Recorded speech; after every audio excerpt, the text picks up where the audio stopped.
नहमदुहु व नुसल्ली अला रसूलिहिल करीम अम्मा बाद फ़ाउज़ु बिल्लाहि मिनश शैतानिर रजीम बिस्मिल्लाहिर रहमानिर रहीम। दावत दीन और उसके तरीक़ाकार के ज़िमन में आज तीसरी नशिस्त के साथ मैं हाज़िर हूँ। अपनी गुज़श्ता दो नशिस्तों में हमने दावत के ज़िमन में दो बुनियादी पहलू जो थे उनको हमने डिस्कस किया। एक ये कि जो दाई है उसकी क्या कैरेक्टरिस्टिक्स होनी चाहिए जो कि उसकी दावत को इफ़ेक्टिव बनाए, जो उसकी शख्सियत का अपना एक इम्पैक्ट छोड़ा जिनकी वजह से। और उसके बाद हमने पढ़ी थी कि जो मुखातबीन हैं दावत के, उन मुखातबीन की क्या एट्रीब्यूट्स होते हैं, क्या कैरेक्टरिस्टिक्स होती हैं जिन्हें हमें अपने सामने रखना चाहिए दावत के अमल से गुज़रते वक्त। उसमें हमने 6-7 अहम नुकात हमने डिस्कस किए थे। एक तो हमने मुखातबीन के ज़िमन में ये पढ़ा था कि हमने डिस्कस किया था कि अंबिया का तरीक़ाकार क्या रहा है, कि उन्होंने सबसे पहले किसको मुखातब किया है अपनी दावत के अमल में। तो उसमें हमने पढ़ा कि जो माशरे के जो सबसे बाअसर लोग होते हैं, इन्फ्लुएंशियल्स होते हैं सोसाइटी के, जिसे हम इंटेलिजेंशिया भी कह सकते हैं, वो सबसे पहले उनको एड्रेस किया गया है। उसके बाद जो है वो फिर जो आम लोग हैं उनको एड्रेस किया गया है। फिर हमने उसके बाद उनकी कुछ नफ्सियाती पहलू देखे, हमने डिस्कस किए। जो मुखातबीन होते हैं, जो ऑडियंस होती हैं आपकी दावत की, उनकी ऑडियंस की कैरेक्टरिस्टिक्स क्या क्या होती हैं। उसमें से कुछ जो है वो रह गई थी। मैं आज के लेक्चर में वो जो रिमेनिंग एट्रीब्यूट्स हैं वो भी डिस्कस करूँगा कि हमें दावत के दौरान किन चीज़ों का ख्याल करना चाहिए अपने ऑडियंस की। फिर हम कुछ कॉन्टेक्सचुअल फैक्टर्स पढ़ेंगे आज, और हम तमहीदी तौर पर दावत का जो आपका मैसेज है, आपका जो उसका कंटेंट जो है आप जब लोगों तक पहुंचा रहे होते हैं, उसका जो असलूब है या इसका इस्तदलाल है वो कैसा होना चाहिए, उसके भी कुछ बुनियादी चीज़ें हैं हम जो डिस्कस करेंगे। और एक नशिस्त हमें और ज़रूरत पड़ेगी जो कंटेंट से रिलेटेड होगी कि कंटेंट हमारा कैसा होना चाहिए। जो हम ऑडियंस के एट्रीब्यूट्स पढ़ रहे थे, उन ऑडियंस के एट्रीब्यूट्स में अगर एक एट्रीब्यूट का मैं और इजाफा करना चाहूँ तो वो है ज़हनी इस्तेदाद। जैसे बच्चा है वो ग्रो करता है, तो आप उसके मुताबिक उसकी जो डेवलपमेंटल फेजेस होती हैं उसके मुताबिक ही अपना इस्तदलाल, अपना अंदाज़ बयान या अपना असलूब या अपना इस्तदलाल आप तब्दील करते रहते हैं उसके साथ साथ।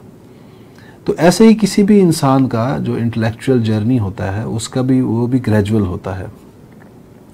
तो आप वहाँ पर भी आपको इस चीज़ का ख्याल रखना होता है कि आपको तदरीज के साथ चलना चाहिए, कि आपको पहली स्टेज पर कुछ बुनियादी चीज़ें उनको बतानी चाहिए। जैसे हम किसी को ABC या अलिफ बे पे हम सिखाते हैं, तो पहले हम क्या है कि कोई भी लैंग्वेज सिखाने से पहले हम उसको उसके हरूफ सिखाते हैं। उसके बाद हरूफ को जोड़कर हम उनसे अल्फाज बनाना सिखाते हैं।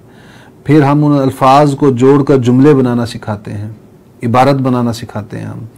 तो होता क्या है इसमें कि आप जर्नी तो करवा रहे होते हैं ग्रेजुअल, लेकिन साथ साथ जो स्टेप्स कोई भी कवर करता है वो उस स्टेप को कवर करने के बाद, इस इंटेलेक्चुअल जर्नी के एक फेज़ को कवर करने के बाद नेक्स्ट फेज़ की इस्तेदाद उस बंदे में खुद ब खुद पैदा हो जाती है।